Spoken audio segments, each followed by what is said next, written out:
Now we'll move on to a small act of old age home. Old age home act is performed by the students of 3 to 5 grade 3 to 5. Take this one. ಅಪ್ಪ ಸುರೇಶ ನನ್ನ ಕನ್ನಡಕ ನೋಡಿದ್ದೇನಪ್ಪ.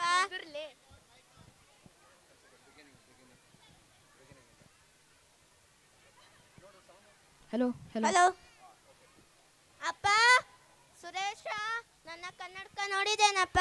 ಬೆಳಗ್ಗೆನೂ ಶುರು ಆಯ್ತಪ್ಪ ನಿಮ್ದು. ನಿಮ್ಮಿಂದ ಯಾವಾಗ ಮುಕ್ತಿ ಸಿಗುತ್ತೇನೋ ಗೊತ್ತಿಲ್ಲ. ನನ್ನ ಕನ್ನಡಕನ ಸಿಗ್ತಾ ನೀನು ಹುಡುಕಿ ಕೊಡ್ತೀಯಾ?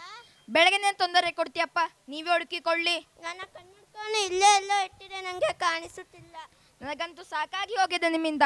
ಒಂದು ಕನ್ನಡಕ ನೀಟಾಗಿ ಇಟ್ಕೊಳ್ಳೋಕೆ ಆಗೋದಿಲ್ವಾ? ರೋನಮ್ಮ ಸ್ವಲ್ಪ ಬಾಯ್ಲಿ, ಅಪ್ಪನ ಕನ್ನಡಕ ಸಿಗ್ತಾರೆ, ಸ್ವಲ್ಪ ಹುಡುಕಿ ಕೊಡು. ನಿಮ್ಮ ಅಪ್ಪನ ದಿನ ಇದೇ ಗೋಳು, ನೀವೇ ಹುಡುಕೊಡಿ. ನಂಗೆ ಅಡುಗೆ ಮಾಡೋದಿದೆ, ನನ್ನ ಹತ್ರ ಟೈಮ್ ಇಲ್ಲ. ಸ್ವಲ್ಪ ಬೇಗ ಹುಡುಕಿ ಕೊಡಿ, ಇಲ್ಲಾಂದರೆ ನಿಮ್ಮಪ್ಪ ಆ ಸಾಮಾನುಗಳನ್ನು ಚಲ್ಲಾಪಿಲ್ಲಿ ಮಾಡಿ ನನ್ನ ಕೆಲಸವನ್ನು ಜಾಸ್ತಿ ಮಾಡುತ್ತಾರೆ. ಅಯ್ಯೋ ದೇವ್ರೆ, ನೀವೇನಾದರೂ ಮಾಡಿ ತಮ್ಮ ಕನ್ನಡಕವನ್ನು ಎಲ್ಲೋ ಇಟ್ಟು ಎಲ್ಲವರನ್ನ ತೊಂದರೆ ಕೊಡ್ತಾರೆ. ಅಪ್ಪ ಇಲ್ಲೇ ಅದಲ್ಲ ನಿಮ್ಮ ಕನ್ನಡಕ.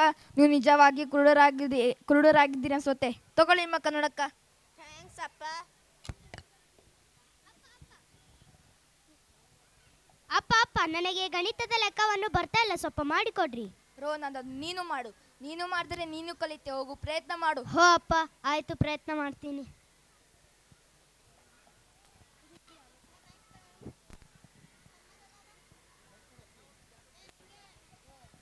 ಅಪ್ಪ ಅಪ್ಪ ನಾನು ಪ್ರಯತ್ನ ಮಾಡಿದೆ. ರೋಹನ್ ನಿನಗೆ ಏನೂ ಆಗಿಲ್ಲ ತಾನೆ? ಅಪ್ಪ ನನಗೇನೂ ಆಗಿಲ್ಲ, ನಾನು ಚೆನ್ನಾಗಿದ್ದೀನಿ. ಹಾಯ್ ಸುರೇಶ, ಹೇಗಿದ್ಯಾ? ಹೇಗೆ ನಡೆಯುತ್ತಿದೆ ನಿನ್ನ ಜೀವನ? ಹೇಗೋ ನಡೀತಾ ಇದೆ. ಅಂದರೆ ಅಪ್ಪ ನೀವು ಕೆಮ್ಮದೊಂದು ನಿಲ್ಲಿಸಿ ಪ್ಲೀಸ್. ಏನಂತೇಳಿ ಅಲ್ಲಿ ಆಫೀಸ್ನಲ್ಲಿ ಬಾಸ್ನ ಟೆನ್ಷನ್, ಮನೆಯಲ್ಲಿ ಅಪ್ಪನ ಟೆನ್ಷನ್, ದಿನಾ ಬಿಡು ಕೆಮ್ಮುತ್ತಾ ಇರ್ತಾರೆ. ಅವರೆಲ್ಲ ಸಣ್ಣ ಪುಟ್ಟ ಕೆಲಸ ನಾವೇ ಮಾಡಬೇಕು, ಸಾಕಾಗಿ ಹೋಗಿದೆ. ಈ ಕಿರಿಕಿರಿಯನ್ನು ಮನೆಯಲ್ಲೇ ಏಕೆ ಇಟ್ಟುಕೊಂಡಿದ್ದೀಯಾ? ಅಂದರೆ ಇದರ ಅರ್ಥ ಸ್ಪಷ್ಟವಾಗಿದೆ. ನಾನು ನನ್ನ ಕಿರಿಕಿರಿಯನ್ನು ಎಂದರೆ ನನ್ನ ಅಪ್ಪ ಅಮ್ಮನನ್ನು ಯಾವಾಗಲೂ ಹೊರಹಾಕಿದ್ದೇನೆ. ಅಂದ್ರೆ ವೃದ್ಧಾಶ್ರಮಕ್ಕೆ ಬಿಟ್ಟು ಬಂದಿದ್ದೇನೆ. ಅಂಕಲ್, ವೃದ್ಧಾಶ್ರಮ ಅಂದರೇನು? ವೃದ್ಧಾಶ್ರಮ ಎಂದರೆ ಅಲ್ಲಿ ವಯಸ್ಸಾದವರನ್ನು ನೋಡಿಕೊಳ್ಳುತ್ತಾರೆ. ನಿಮ್ಮ ವಯಸ್ಸಾಗಿದೆ, ಅದರಿಂದ ನಿಮ್ಮ ಅಪ್ಪ ಅವರನ್ನು ಬಿಟ್ಟು ಬರುತ್ತಾರೆ. ನನ್ನ ಅಪ್ಪ ಅಮ್ಮನನ್ನು ಯಾವಾಗಲೂ ಅಲ್ಲೇ ಬಿಟ್ಟು ಬಂದಿದ್ದೇನೆ. ಒಳ್ಳೆ ಮಾತು ದೋಸ್ತ. ನಾನು ಅಪ್ಪನನ್ನು ಅಲ್ಲೇ ಬಿಟ್ಟು ಬರ್ತೀನಿ. ಈ ವಿಷಯ ಮೊದಲೇ ಹೇಳಿಲ್ಲ. ಸರಿ, ನಾನು ಹೋಗಿ ಬರುತ್ತೇನೆ, ನನ್ನ ಆಫೀಸ್ಗೆ ಟೈಮ್ ಆಗ್ತಾ ಇದೆ. ಆಯ್ತು ಸರಿ, ಮತ್ತೆ ಸಿಗೋಣ. ರೋಹನಮ್ಮ ಟಿಫಿನ್ ತಯಾರಿ ಆಯ್ತು? ಪೂರಿ ಟಿಫಿನ್ ತಯಾರಿ ಆಗಿದೆ, ಬೇಗ ರೆಡಿ ಆಗಿ. ರೋಹನ್ ಸ್ಕೂಲ್ನ ಟೈಮ್ ಆಗಿದೆ, ಬೇಗ ರೆಡಿ ನನ್ನ ಕನ್ನಡಕ ಸಿಗ್ತಲ್ಲ, ಸ್ವಲ್ಪ ಹುಡುಕಿ ಕೊಡು. ಅಲ್ಲೇ ಎಲ್ಲೋ ಇರುತ್ತೆ ನೋಡ್ರಿ. ರೋಹನ್ ಅಪ್ಪನ ಕನ್ನಡಕ ಹುಡುಕಿ ಕೊಡು. ಅಪ್ಪ ದಿನ ನಿಮ್ದು ಇದೇ ಕತೆ. ನನ್ಗನ್ಸುತ್ತೆ ನೀವು ಕುರುಡರಾಗಿದ್ದೀರಿ. ಇಲ್ಲೇ ಇದೆ ಅಲ್ಲಪ್ಪ ನಿಮ್ಮ ಕನ್ನಡಕ. ನಿಮ್ಮಿಂದ ಯಾವಾಗ ಮುಕ್ತಿ ಸಿಗುತ್ತೋ ಏನೋ ಗೊತ್ತಿಲ್ಲ. ನಿಮಗೂ ವಯಸ್ಸಾಗುವಂತಿದೆ. ನಾನು ನಿಮಗೆ ವೃದ್ಧಾಶ್ರಮಕ್ಕೆ ಬಿಟ್ಟು ಬರುತ್ತೇನೆ. ರೋಹನ್ ಏನು ಮಾತಾಡ್ತಿದ್ಯಾ? ದೊಡ್ಡವರನ್ನು ಈ ರೀತಿನ ಮಾತಾಡ್ತಾರೆ. ನಿಮ್ಮ ಸ್ಕೂಲ್ನಲ್ಲಿ ಇದನ್ನೆಲ್ಲ ಹೇಳ್ಕೊಡ್ತಾರೆ ನಿಮಗೆ? ಅಪ್ಪ ನಾನು ಸ್ಕೂಲ್ನಲ್ಲಿ ಕಲ್ತಿಲ್ಲ, ನಾನು ನಿಮ್ಮ ನೋಡೇ ಕಲ್ತಿದ್ದು. ಈ ಮಾತಿಂದ ನಿಮಗೆ ಎಷ್ಟು ನೋವಾಯಿತು ಅಲ್ವಪ್ಪ? ಈ ನೋವಿಗೆ ಕಾರಣ ನನ್ನ ಪ್ರೀತಿನೇ ಅಲ್ವಪ್ಪ? ಹಾಗಿದ್ದರೆ ನೀವು ಚಿಕ್ಕವರಿದ್ದಾಗ ನಿಮ್ಮಪ್ಪನು ನಿಮಗೆ ಎಷ್ಟೊಂದು ಪ್ರೀತಿಸಿದ್ದರು ಅಲ್ವಪ್ಪ? ರೋಹನ್ ಅಪ್ಪಮ್ಮನ ಜೊತೆ ಈ ರೀತಿ ಮಾತಾಡಬಾರ್ದು. ತಂದೆ ತಾಯಿ ಭೂಮಿ ಮೇಲೆ ದೇವರು ಅವರನ್ನು ಗೌರವಿಸಬೇಕು.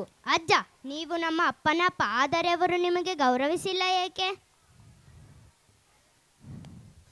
ಅಪ್ಪ ದಯವಿಟ್ಟು ಕ್ಷಮಿಸಿ ಬಿಡಪ್ಪ, ನನ್ನಿಂದ ದೊಡ್ಡ ತಪ್ಪಾಗಿದೆ ಅಪ್ಪ. ಸಂತೋಷ್, मैं आपको वृद्धाश्रम नहीं भेजूंगा पिताजी।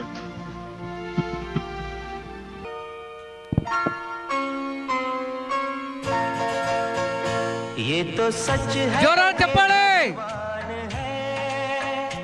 है मगर फिर भी अनजान है। ये तो सच है कि भगवान है मगर फिर भी अनजान है। धरती पे रूप माँ बाप का उस विधाता की पहचान है।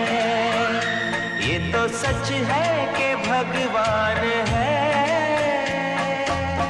ಜೋರ ಚಪ್ಪಾಳೆ ಬರಲಿ.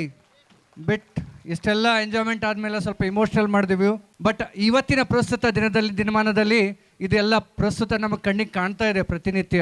ಸೊ ಇವಾಗ ನಾವು ಯಂಗ್ಸ್ಟರ್ಸ್ ಅಂದರೆ ಮಿಡ್ಲ್ ಏಜ್ ಇರ್ತಕ್ಕಂಥ ತಾಯಿ ತಂದೆಯಂದರು ನಮ್ಮ ತಾಯಿ ತಂದೆನಿಗೆ ಹೇಗೆ ನೋಡ್ಕೋಬೇಕು ಅನ್ನೋದನ್ನು ಸ್ವಲ್ಪನಾದರೂ ನಾವು ಕಲಿಬೇಕು ಅನ್ನೋಗೋಸ್ಕರ ನಮ್ಮ ಮಕ್ಕಳು ಭಾಳಷ್ಟು ಪ್ರಯತ್ನ ಪಟ್ಟಿದ್ದಾರೆ. Give them a big round of applause.